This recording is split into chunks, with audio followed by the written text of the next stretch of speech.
colocando ela para gravar, senão eu esqueço. Mas falando para os senhores que é um prazer imenso estar reunido com vocês nessa maravilhosa manhã de sexta-feira para juntos brincarmos, compartilharmos e nos divertirmos com a ciência mais linda, fantástica, sensacional e apaixonante de todas, que é a nossa linda física, jovens, nossa linda física. E está uma manhã maravilhosa, né? Um solzinho gostoso lá fora, coisa boa. Um momento excelente para se ter aula de física, não é verdade? Muito bom. Jovens, vamos lá. O que nós conversamos na última aula? Semana passada, nós falamos sobre modelos de sistema solar. Nós conversamos sobre o modelo geocêntrico, o modelo heliocêntrico, quem foi que propôs cada um, modelo geocêntrico proposto e organizado por Cláudio Ptolomeu, o heliocêntrico organizado e proposto por Nicolau Copérnico. Vimos as tretas que Copérnico enfrentou, né, devido à proposta que ele fez.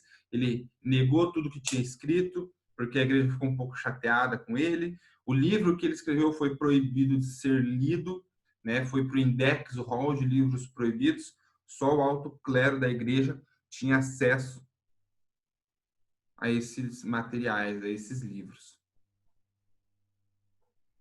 Fiquei pensando agora, alto clero, clero já é a parte alta da nobreza da igreja, não é? Não sei. Enfim, só os top lá da igreja que tinham acesso a esse material que Copérnico tinha escrito, tá bom? Então nós tínhamos chego até essa discussão sobre o que havia acontecido com Nicolau Copérnico, tá bom? A gente vai dar sequência a esses estudos, jovens, falando sobre as leis de Kepler.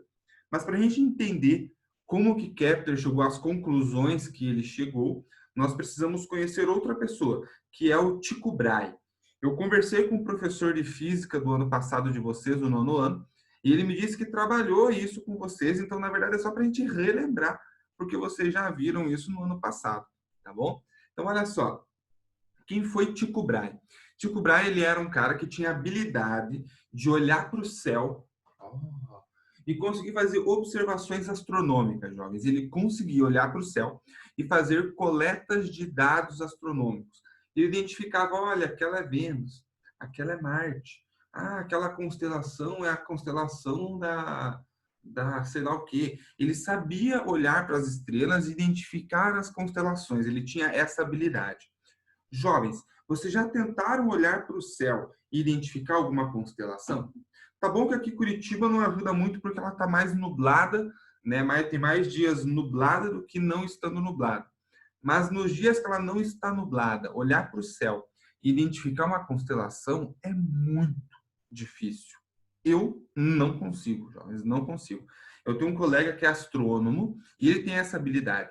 Ele já tentou me ajudar, tentou me ensinar, não adianta. Para mim, ele está viajando na maionese. Eu não consigo ver as coisas que eles conseguem ver lá, tá bom? Então, vai da habilidade de cada um, tá bom? Os planetas é mais fácil de identificar. Marte é mais avermelhado, Vênus tem um brilho mais intenso, então é fácil de perceber. Agora, a combinação, né, o arranjo dessas estrelas na abóbada celeste é um pouco mais difícil, eu não consigo. Mas Tycho Brahe conseguia. Para a época, ele era um dos únicos que conseguia olhar para o céu e perceber as constelações, identificar os planetas e assim por diante. Ele era tão bom em olhar para o céu e fazer coleta de dados, que ele ganhou uma ilha de um rei, jovenzinhos. Obviamente que ele ganhou no sentido de que ele podia ficar na ilha, construir um observatório na ilha e mandar informações astronômicas e celestes para o rei. Qual era o objetivo do rei? Ele acreditava que os astros iam dizer para ele quando que ele deveria fazer guerra, quando que ele deveria recuar de uma guerra, quando que ele deveria fazer colheita, quando que ele não deveria fazer colheita. Então o rei acreditava nisso. Tycho Brahe não acreditava nisso não, mas ele queria uma ilha para construir o seu próprio observatório, imagina que legal. Então ele mandava algumas informações lá para o rei, mas o que ele queria mesmo era fazer as coletas astronômicas que ele precisava. Mas olha que interessante, ao mesmo tempo que Tycho Brahe olhava para o céu e via coisas que a maioria das pessoas não conseguiam perceber, ele tinha uma dificuldade imensa de conseguir trabalhar com esses dados. Então, ele tinha um monte de informação importante e não sabia o que fazer com essas informações. Aí ele abriu um teste seletivo para contratar um assistente para poder organizar aqueles dados para eles, para poder tratar aqueles dados. E aí sim aparece Johannes Kepler. Kepler foi aprovado nesse teste de Tycho Brahe. Vamos entender um pouquinho quem era Kepler, jovens. Kepler, ele era de uma família muito pobre alemã. Então, ele ia estudar apenas até o 4º ano do ensino fundamental 1, que é a nossa 5ª série hoje, tá? Que era o ensino oferecido pela região de forma gratuita.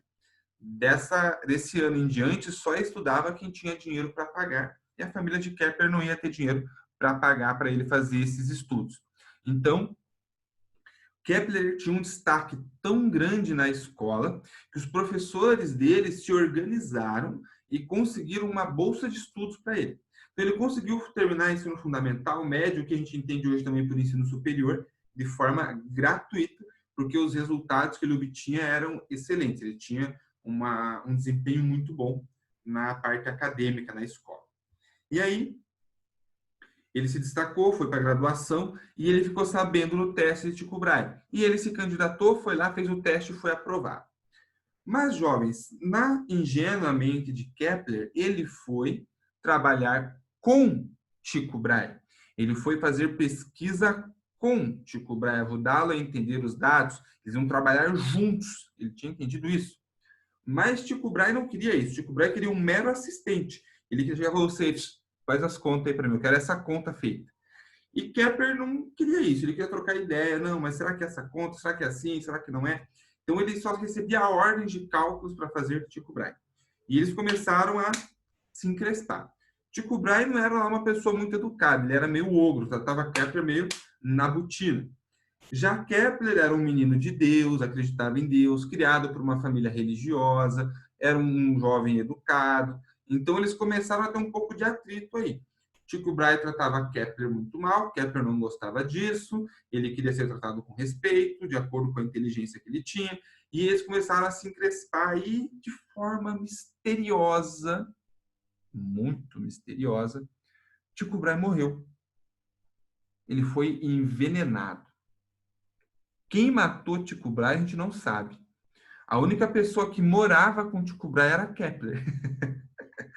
Naquela época, jovens, os estudantes deixavam a sua família e ia morar no lugar onde estudava, né, o ensino superior. E nesse caso, Kepler foi morar no observatório de Tycho Brahe. Então, só moravam os dois e Tycho Brahe misteriosamente amanheceu morto, envenenado. Quem matou Tycho Brahe nós não sabemos, jovenzinhos. Mas quem ficou com todos os dados de Tycho Brahe foi Kepler. Agora, brincadeiras à parte, jovens, não se tem uma conclusão realmente de quem matou Tycho Brahe, porque ele tinha muitos inimigos. Como ele era muito grosseiro, mal educado, por onde ele foi passando, ele foi criando grandes inimigos. E qualquer uma dessas pessoas poderia ter planejado de envenená-lo. Ele já tinha um defeito no nariz, porque numa briga acabaram cortando o nariz dele com uma espada, ele usava um nariz de bronze. Então ele já tinha alguns seus problemas de relacionamento também. Não sei se Kepler mataria Tycho Brahe. Ele era um menino religioso, um cara que acreditava em Deus, tinha os seus princípios. Enfim, não temos essa conclusão. O que importa é que Kepler ficou com todos os dados de Tycho Brahe. E Tycho Brahe tinha colocado Kepler, jovens, para trabalhar e provar que existia um modelo ticônico de sistema solar. Tycho Brahe propôs o seu próprio modelo de sistema solar. Olha que maluquice. Eu vou compartilhar a minha tela com vocês para que vocês vejam qual foi a proposta de Tycho Brahe de modelo de sistema solar. Então, o que Tycho Brahe propôs, jovens? Que nós tínhamos a Terra no centro do nosso sistema solar. Então, estava aqui a Terra. E o Sol, ele estava orbitando a Terra na proposta de Tycho Brahe. Não está em escala, tá, jovens? E os outros planetas estavam orbitando o Sol.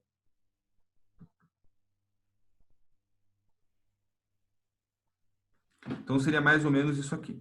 Eu vou desenhar agora com uma cor bem clarinha o que seria a órbita do Sol e dos planetas, tá? Ó, aqui seria a órbita do Sol em volta da Terra. Aqui seria a órbita desse planeta ao redor do Sol. E aqui seria a órbita desse planeta ao redor do Sol. Jovens, pensa que loucura. O Sol aqui, ó, orbitando a Terra e esses planetas orbitando o Sol simultaneamente aqui em volta da Terra também. Então, era isso que Tycho Brahe acreditava que era o nosso sistema solar e era isso que ele queria que Kepler provasse que era verdade. Jovens, Kepler não achava que isso estava correto. Pelo contrário, ele achava isso uma ideia muito louca. Ele achava que estava errado, tá bom? Porém, ele era contratado para obedecer Tycho Brahe. Então, ele estava tentando provar que aquilo era verdade. Mas quando Tycho Brahe morreu, ele largou os bets disso e começou a estudar aquilo que ele realmente achava que era verdade, que era o modelo proposto por Copérnico. Ele realmente acreditava que o Sol estava no centro do sistema e que os outros planetas tinham um movimento perfeitamente circular em volta do Sol. E ele tentou provar que isso era verdade. Imaginem, jovens, estimem quantos anos aproximadamente Kepler levou para provar que o modelo de Copérnico estava correto. Um ano, um mês, uma semana, um dia, uma hora? Ah, jovens, isso foi um período longo para Kepler. Ele estudou, jovenzinhos, durante nove anos para chegar à conclusão de que Copérnico estava errado, que tinha uma falha no modelo proposto por Nicolau Copérnico, tá bom? Enquanto Copérnico afirmava, o Dog resolveu latir para o nada agora. Enquanto Copérnico afirmava que as órbitas eram perfeitamente circulares, Kepler descobriu que, na verdade, elas eram órbitas elípticas. E eu vou compartilhar minha tela com vocês agora, para poder demonstrar o que eu quero, o que Kepler chegou de conclusão.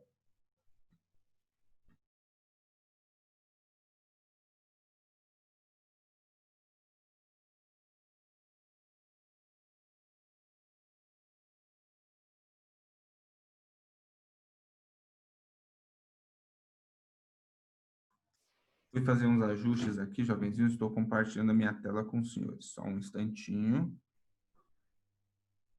Compartilhar. Aí, vamos pegar uma lousa nova.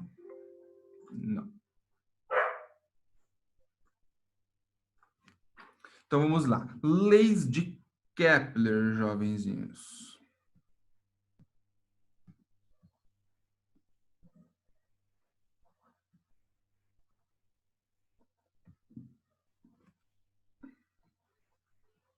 Então, a primeira lei que Kepler propôs, jovenzinhos, ficou conhecida como Lei das Órbitas.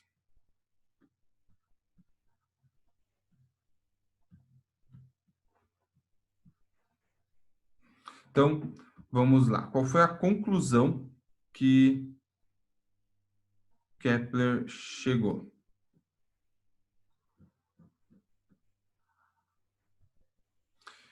Enquanto Copérnico estava propondo que a órbita dos planetas ao redor do Sol era perfeitamente circular, Kepler propôs que elas eram elipses. O que é uma elipse, jovens? É uma circunferência achatada. Isso aqui é uma elipse, tá bom? Deixa eu pegar só outra caneta. Tá bom? Isso é uma elipse. Eu vou fazer a nossa elipse aqui, ela bem achatada, uma circunferência achatada. Mas na prática ela não é tão achatada assim, jovens. A elipse do plano da nossa órbita terrestre, isso aqui seria a circunferência.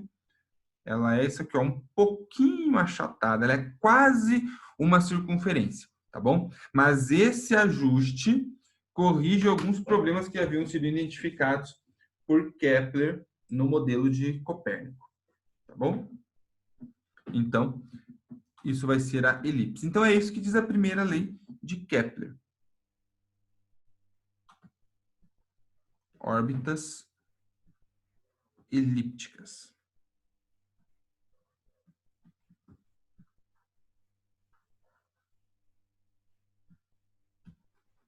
Beleza? Então, não tem cálculo, não tem nada. A única coisa que nós vamos ter para pensar na primeira lei de Kepler, é que a órbita dos planetas ao redor do Sol não é uma circunferência. Ela é uma elipse. Simples assim, lei das órbitas. Beleza? A outra conclusão que Copérnico não, que Kepler chegou, jovenzinhos, que ficou conhecida como a segunda lei, foi a lei das áreas. E aí sim, nessa aqui, nós vamos ter algumas relações matemáticas para a gente poder pensar, que daí fica um pouquinho mais divertido também, né? Sei que ficam ansiosos, vocês estão para uma continha.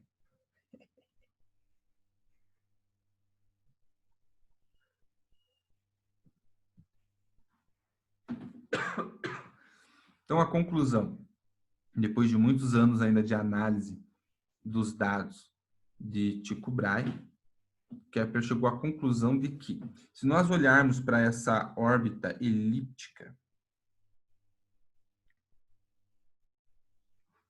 o Sol, jovens, ele está localizado num dos focos dessa órbita. Então, vamos desenhar o Sol aqui. Vocês vão estudar com mais detalhes, jovens, na matemática, o que é uma elipse. E aí, todas as propriedades da elipse vão ser estudadas lá por vocês. Então, o que é semi-eixo maior, semi-eixo menor, excentricidade, foco? São definições matemáticas, tá bom? Que nós não vamos precisar aqui para física. Então, eu não vou abordá-las com vocês agora. Só para vocês saberem o que é o foco é o ponto em que, quando eu faço dois riscos a partir dele, a soma desses dois comprimentos sempre é constante. Então, se eu faço agora esse risco e esse risco, a soma dá o mesmo resultado do que a soma deste e deste. Percebem a ideia? Esse é o foco, jovenzinhos. Meu Deus, professor, como assim? Não precisa se preocupar agora em desenhar isso aqui, essas regras. Já vou até apagar daqui, ó. O que você precisa saber para fazer o teu desenho é que o foco ele está na linha do centro, só que um pouco deslocado para o lado, tá bom? Isso vai ser o foco de uma elipse. E eu vou desenhar a Terra aqui, ó, planeta Terra orbitando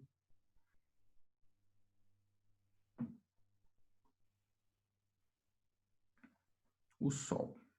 Então tá aqui a Terra. Vamos supor que o movimento da Terra aqui, ó, está no sentido anti-horário. Tá bom? Então a Terra sai desse ponto e dá voltas aqui no sentido anti-horário. E num certo momento ela sai desse ponto aqui em cima e chega nesse ponto aqui embaixo. E quando ela faz isso, jovens, ela está varrendo uma certa área. Conseguem perceber isso? Eu vou fazer o desenho dessa área para vocês aqui.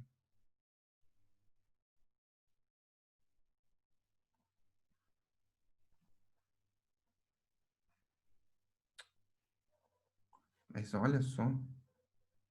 Para de me trollar.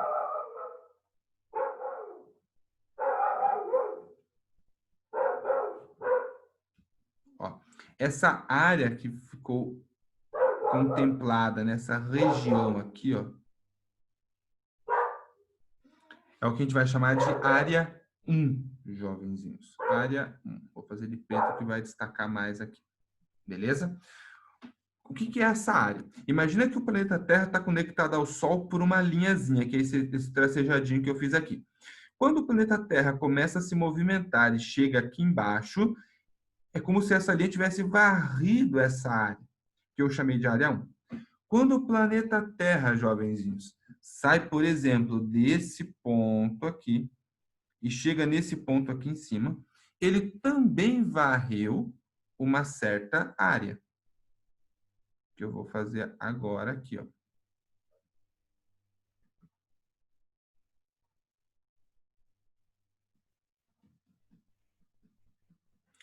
que eu vou chamar agora, ó, essa área que ele varreu aqui, que eu estou passando os tracinhos azuis, de área 2. E aí, qual foi a conclusão que Kepler chegou, jovenzinhos? A seguinte, de que se a área 1 ela é numericamente igual à área 2, como assim, professor? Quer dizer que o valor, né, dessa medida de área é igual ao valor dessa medida de área. Apesar dos formatos serem diferentes, elas têm a mesma medida em metros quadrados, tá bom? Se isso aqui acontece, o tempo que o planeta Terra leva para varrer a área 1, que eu vou chamar de tempo 1, é igual ao tempo que o planeta Terra leva para varrer a área 2, que eu vou chamar de T2. Só que pensem comigo, jovens, a consequência dessa igualdade é que é muito importante aqui. Porque o espaço, o caminho que a Terra percorre aqui, ó, para varrer a área 1, é muito maior do que o caminho que ela percorre para varrer a área 2. Então, se ela faz no mesmo tempo, significa que a velocidade nessa região da área 1 é maior do que a velocidade nessa região da área 2, para que ele varra as duas áreas no mesmo intervalo de tempo. Então, qual é a principal conclusão dessa lei? Que a velocidade orbital ela não é constante, ou seja, a velocidade dos planetas ao redor do Sol é variável, ela muda a cada ponto. Jovens, será que até aqui a igreja estava contente com Kepler? Não estava. A igreja estava chateada com Kepler, não estava feliz. Porém, Kepler era protestante e a região que ele morava também era protestante, então ele não estava submetido às leis e às regras da Igreja Católica. Portanto, ele não estava se preocupando aí com o que a Igreja Católica estava pensando sobre o que ele fez, tá bom? E ele era religioso e, ao contrário, quanto mais ele entendia essas relações, mais ele via a perfeição da obra divina. A Igreja entendia que isso destruía a obra divina. Kepler, pelo contrário, acreditava que isso mostrava mais perfeição na obra divina, ou seja, pontos de vista diferentes para a mesma proposta que era, né, o sistema solar, o universo, o homem ter sido criado por Deus, tá bom? Agora, jovens, como que Kepler organizou isso aí? Ele disse que esse ponto aqui, ó, que está mais afastado do Sol, tá afastado do Sol, o Sol é o quê? É rico em hélio, está em combustão. Afastado do hélio. Ficou conhecido como afélio. E esse ponto mais perto do Sol, perto do hélio, ficou conhecido como periélio. Então, periélio é o ponto perto do Sol, afélio é o ponto afastado do Sol. E a conclusão que nós chegamos é que a velocidade no periélio, perto do Sol, é maior que a velocidade no afélio, afastado do Sol. Então, nós chegamos a essa conclusão. Essa é a principal conclusão, jovens, dos estudos da segunda lei de Kepler. Então, vamos retomar? Órbitas perfeitamente elípticas e as velocidades com que um planeta orbita o seu centro, né, ali a estrela que está no foco, não é constante. Ela muda a cada ponto.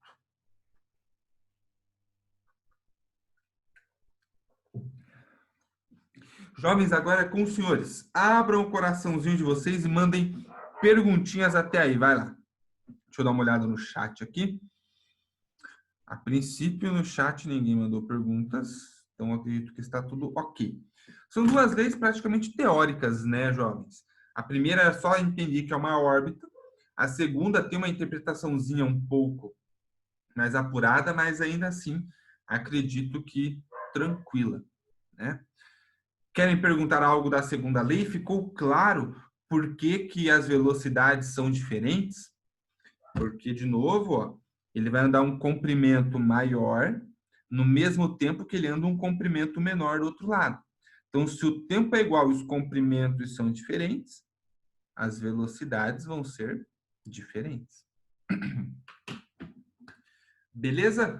Então, nós vamos conversar agora, jovens, sobre a terceira lei de Kepler,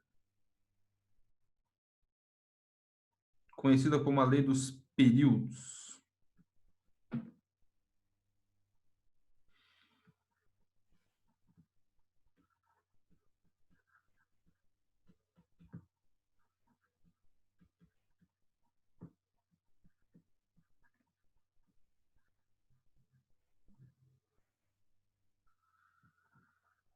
Eu acho, jovens, assim, a terceira lei a mais apaixonante de todas, a mais fantástica. A conclusão que Kepler chegou aqui e o quanto ela hoje nos auxilia é algo fantástico. Então, ao meu ver, a terceira lei de Kepler é a mais sensacional de todas aí. Então, o que Kepler descobriu, jovens? Tome cuidado, eu vou falando para vocês, né? Primeira, segunda, terceira lei, parece que é tudo meio rápido assim, né? Mas não. Depois que Tycho Brahe morreu, foram 9 anos de estudo para Kepler chegar a essa conclusão da primeira lei. Depois mais uns 4 ou 5 anos para a segunda lei, de novo mais uns 4 ou 5 anos para a terceira lei. Então já vai frouxo aí praticamente uns 20 anos de estudo, tá, jovens? Então não é algo que acontece da noite para o dia, é muito tempo de dedicação. Qual foi a relação que Kepler chegou para a terceira lei? De que se você pegar o período de um planeta e elevar ao quadrado e dividir pelo raio médio ao cubo, você chega num número que é uma constante. Já vamos interpretar essa conta. Vamos primeiro entender o que é o período. Jovens, período é o tempo que o planeta leva para dar uma volta completa nesse sistema. No caso da Terra, qual é o período da Terra? Quanto tempo a Terra leva para dar uma volta em torno do Sol? 1 ano, 365 dias aproximadamente. Então, o período da Terra é 1 ano. O que é o raio médio? Bom, como isso aqui é uma elipse, a distância que vai do centro até cada ponto varia. Então, o raio médio é a soma do menor comprimento com o maior comprimento dividido por 2. Isso é o raio médio. Então, soma o comprimento menor, o maior, e divide por 2. Então, se você fizer período ao quadrado dividido pelo raio médio ao cubo, dá um resultado que é um número, uma constante. Fizer isso para a Terra, por exemplo, que está orbitando o Sol. Aí você faz isso para Marte, que também está orbitando o Sol. Dá o mesmo resultado, jovens. Se você fizer para Júpiter, pegar o período de Júpiter e levar ao quadrado, dividir pelo raio orbital médio de Júpiter ao cubo, dá o mesmo resultado da conta que dá para Marte, para Terra, para Netuno, para Urano, enfim, para todos os planetas do nosso sistema solar. Ou seja, Kepler conseguiu chegar numa equação que mostrava uma relação entre os planetas do nosso sistema solar. Kepler ficou tão empolgado, jovens, com essa terceira lei, que ele escreveu um livro que ele chamou de Harmonia do Mundo. Ele acreditou ter chegado na harmonia do nosso sistema solar. Então, essa relação, jovens, ela é muito importante historicamente, porque ela traz conclusões fantásticas, interpretações fantásticas também. Nossa, está acontecendo alguma coisa aqui na rua de casa. Ela traz interpretações fantásticas para o nosso universo, tá bom? Kepler, coitadinho, morreu achando, jovens, que essa lei ela era válida apenas para o nosso sistema solar. O que Kepler não descobriu, jovens? Que, na verdade, foi descoberto muito recentemente, aí na década de 90, de que essa equaçãozinha aqui, jovenzinhos, tosquinha aqui, ela é válida para o universo inteiro, jovens. Universo inteiro. Como assim, professor? O nosso sistema solar não está parado.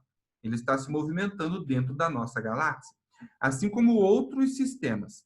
Então, se você pegar o período ao quadrado do nosso sistema solar e dividir pelo raio médio ao cubo orbital do nosso sistema solar, dá o mesmo resultado que você fazer essa conta para todos os sistemas que compõem a nossa galáxia. Ou seja, Kepler ficou fascinado porque ele podia relacionar aqui informações entre os planetas do nosso sistema solar. E depois foi descoberto que a gente podia usar isso aqui para relacionar informações para sistemas da nossa galáxia. E não para por aí, porque a nossa galáxia ela não está parada no universo, ela também está em movimento, orbitando um buraco negro, um centro muito massivo. Portanto, se nós pegarmos período ao quadrado de uma galáxia pelo seu raio médio ao cubo, dá um resultado que é igual ao resultado de todas as galáxias que orbitam o mesmo corpo massivo. Ou seja, jovens, é uma lei para o nosso universo. Kepler morreu sem saber disso, mas essa equaçãozinha ela é usada hoje na astrofísica, na astronáutica, para fazer estudos astronômicos. Tá bom? Qual é o grande problema? É você descobrir o período de outra galáxia, descobrir o raio médio orbital de outra galáxia. Da onde que eu tiro essa informação? Então, o difícil é obter a informação, mas não o tratamento dado, tratamento estatístico que você vai ter que fazer com essa informação. Eu acho essa lei, jovens, fantástica, sensacional. Uma coisa simplesinha assim mostra como que é o comportamento do nosso universo, dos corpos celestes que compõem o nosso universo. É simplesmente fantástico e sensacional. Gatinhos e gatinhas, agora é com os senhores. Abram o coraçãozinho de vocês e mandem perguntinhas e questionamentos. Deixa eu ver o chat, se mandaram algo aqui. Chat está silencioso, está quieto. Jovens, se quiserem dar um print na tela, agora é a hora que eu vou encerrar o compartilhamento de tela em 2 segundos.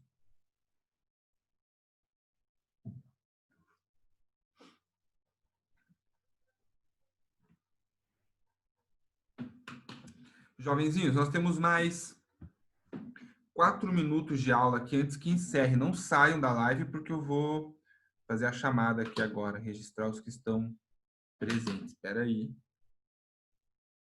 Mas espera aí. Pensando o quê?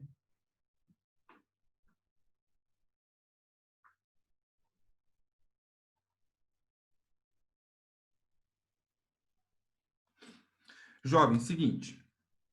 Então, nós fechamos o capítulo 12. Na próxima aula, eu deixei indicado para vocês 2 vídeos. Um deles vai fazer a discussão histórica pela qual Kepler passou. Então, teve algumas guerras, algumas revoluções religiosas que influenciaram nesse processo de desenvolvimento do conhecimento na área da astronomia, da gravitação. Então, deixei esse videozinho indicado para vocês. Ele é bem curtinho, tem em torno aí de 15 minutos.